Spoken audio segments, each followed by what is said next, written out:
July 2nd, 2023, 11:47 at night.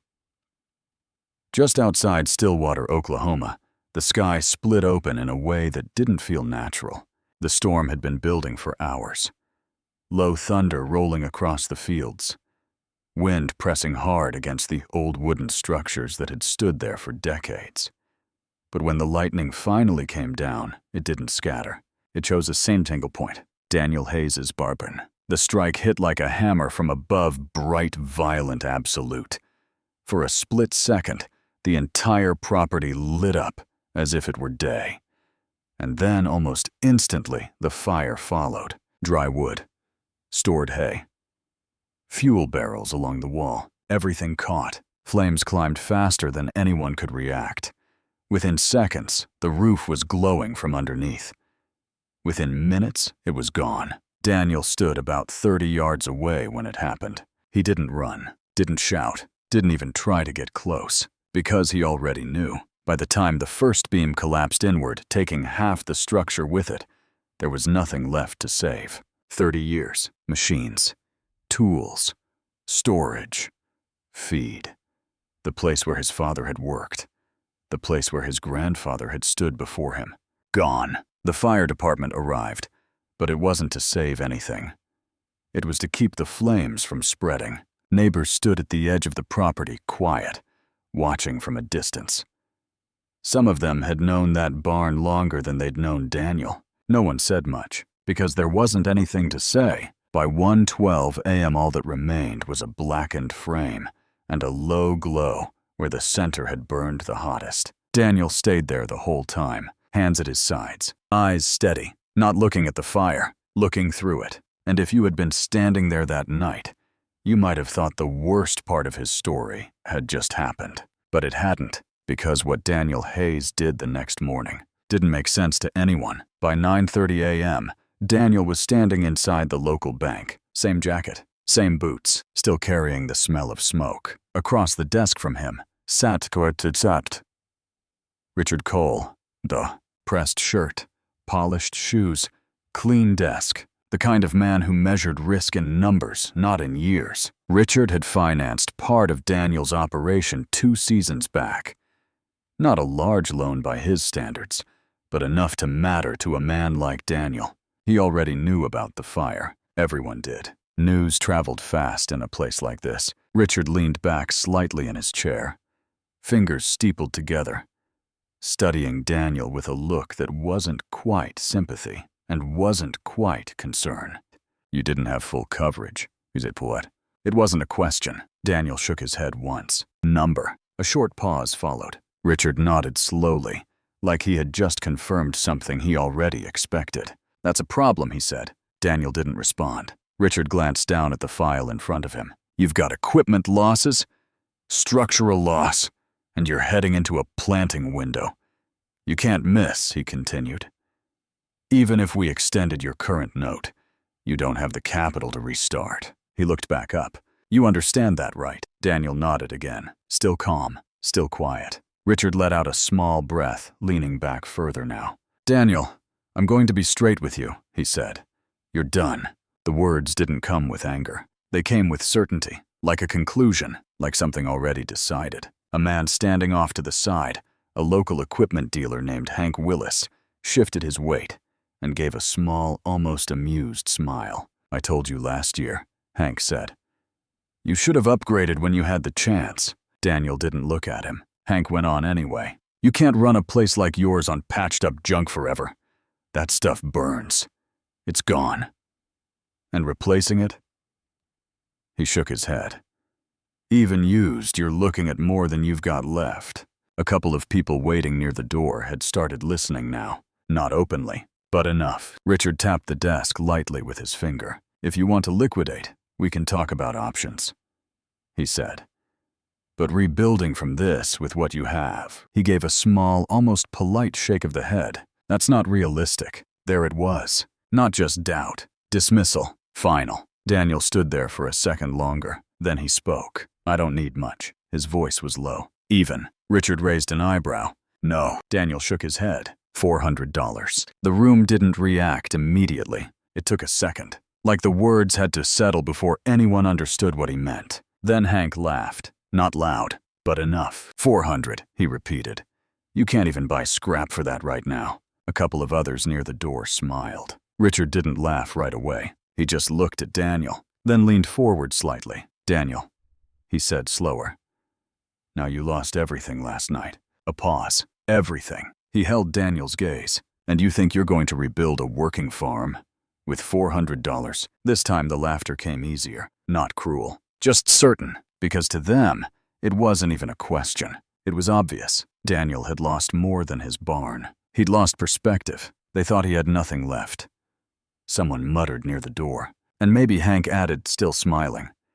He's finally figured that out. Daniel didn't answer, didn't argue, didn't defend himself. He just stood there for another moment, then nodded once and turned to leave. No anger, no embarrassment, just quiet. But if you had followed him out of that bank, if you had watched the way he walked back to his truck, you might have noticed something. He didn't move like a man who had given up. He moved like a man who had already decided something. And that decision didn't come from that morning. It came from a long time ago, because Daniel Hayes hadn't learned how to farm from equipment catalogs. He learned it in a place that no longer existed, a barn that had stood on that land since 1941, built by his grandfather with lumber cut from the property itself, repaired over decades, not replaced, improved in ways that didn't show up in brochures. Daniel grew up inside that barn, not just working, watching, listening. His father was not a man who explained things twice. He didn't believe in replacing what still worked. He believed in understanding why it worked in the first place. Daniel remembered being 8 years old, standing beside a half-disassembled engine, laid out across a wooden bench, parts everywhere, nothing labeled, nothing organized the way a manual would suggest. And his father standing there, wiping his hands on a rag, saying, if you can't afford it, you build it. At the time, Daniel didn't think much of it. It just sounded like something people said when they didn't have a choice. But over the years, he realized it wasn't about money. It was about control.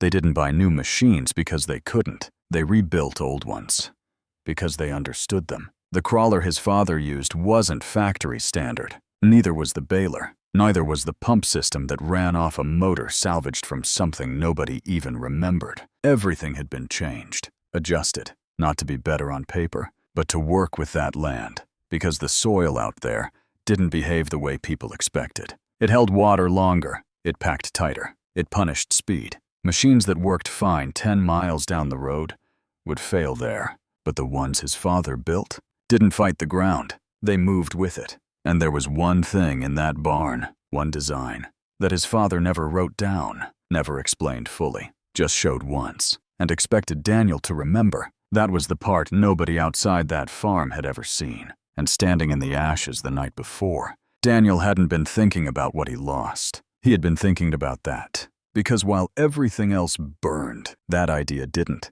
And what he was about to build wasn't new. It was something old, something simple. Something nobody in that bank would ever believe, until they saw it. By the time Daniel left the bank, the story about him had already begun to spread. Not about the fire, not about the loss, about what he said, $400. In a town like Stillwater, that kind of statement didn't stay quiet for long. By noon, people were already talking, at the diner on Main Street, at the gas station, outside the feed store.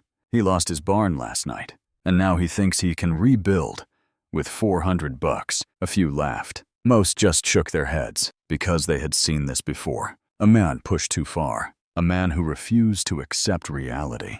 A man who didn't know when to stop. But what they didn't see was what Daniel did next. He didn't go looking for loans. Didn't call contractors. Didn't even start clearing the burned remains of the barn right away. Instead, he drove in the opposite direction, toward the edge of town. Toward a place most people only went when they had no other choice. The scrapyard, rust, bent metal, engines stacked on top of engines, stripped of anything valuable. Daniel walked through it slowly, hands in his pockets, eyes moving not randomly but carefully, not looking for something specific, looking for something familiar. A man behind the counter leaned out, watching him. Looking for parts, he asked. Daniel shook his head. Looking for pieces. That answer didn't mean much to anyone else, but it meant everything to him. Over the next few days, people started noticing something strange. Daniel wasn't rebuilding. He was collecting. An old engine block that barely turned, a set of tracks from a machine long out of use, chains, bearings, sections of steel that most people would have left where they lay. Nothing matched. Nothing looked complete. Nothing looked useful. And yet, he kept bringing it home, loading it onto a trailer, driving it back to that burned patch of land. And every evening as the sun went down, a few people would slow their trucks on the road just to look. At first it didn't make sense. Then it started to look worse, because Daniel wasn't just collecting scrap. He was building something, out in the open, right where the barn used to stand. No proper tools, no blueprint, just pieces, and a man who seemed to know exactly where each one belonged. Looks like he's lost it, someone said one evening, leaning against a truck. Another replied, nah, he's just not ready to admit it yet. Richard heard about it too. At first he ignored it. Then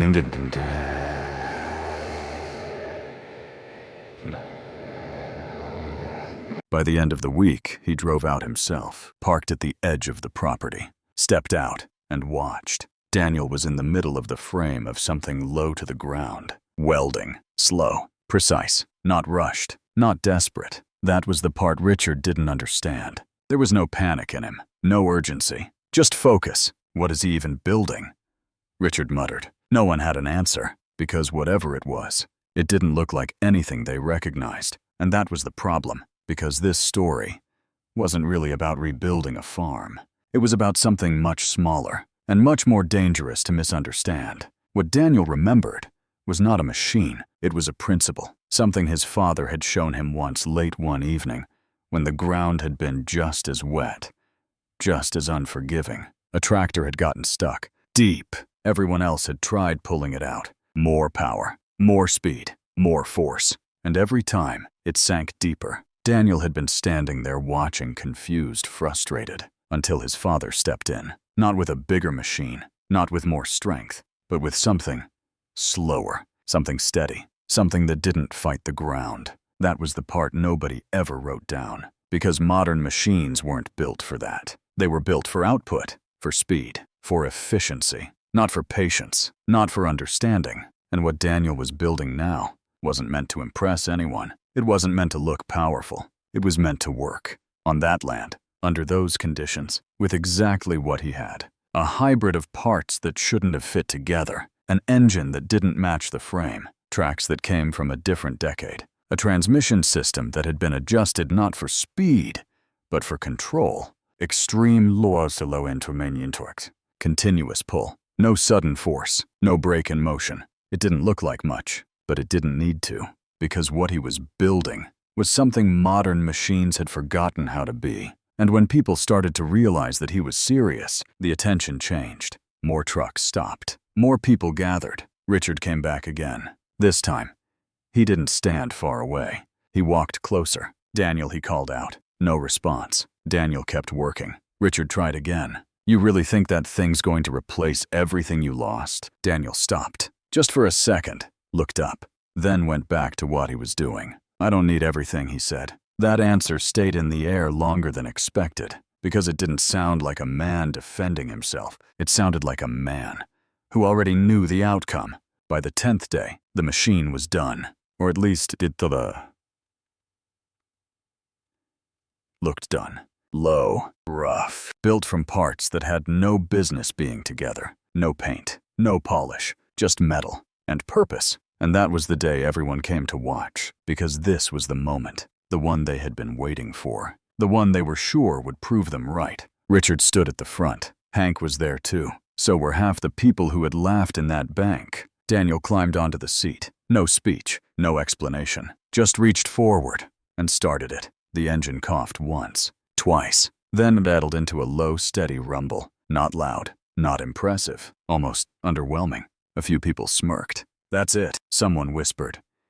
He really thinks that's gonna work. Daniel eased it forward. Slow, very slow. The ground ahead was still wet from the storm days before. Heavy, unforgiving. Exactly the kind of soil that had swallowed better machines. And for a moment, it looked like they were right. The machine moved, but barely. No power burst. No dramatic pull, just a crawl. Deliberate, controlled, and for those first few seconds, nothing changed. But what they didn't see was that something already had. At first, it didn't look like anything special. The machine moved forward slowly, so slowly that a few people in the back actually started to lose interest. There was no roar, no surge of power, no dramatic display of strength, just a steady crawl. Metal tracks pressing into the wet earth, no spinning, no slipping, no fight. That's it, Hank muttered under his breath. That's what $400 gets you. A couple of people chuckled. Even Richard crossed his arms again, the faint edge of a smile returning. Because from the outside, it looked weak, but there was something happening that none of them were trained to notice. The ground wasn't reacting, not the way it had before. When the excavator dug into that clay, it compressed the soil, sealed it, locked itself in place. Every movement created resistance, but this machine didn't force anything. It spread its weight differently. It moved slower than the soil could respond. And more importantly, it never gave the ground a reason to push back. Daniel guided it forward another few feet, then turned slightly, then continued. Still no noise, still no struggle. And that was the moment someone in the front leaned in a little closer. Wait!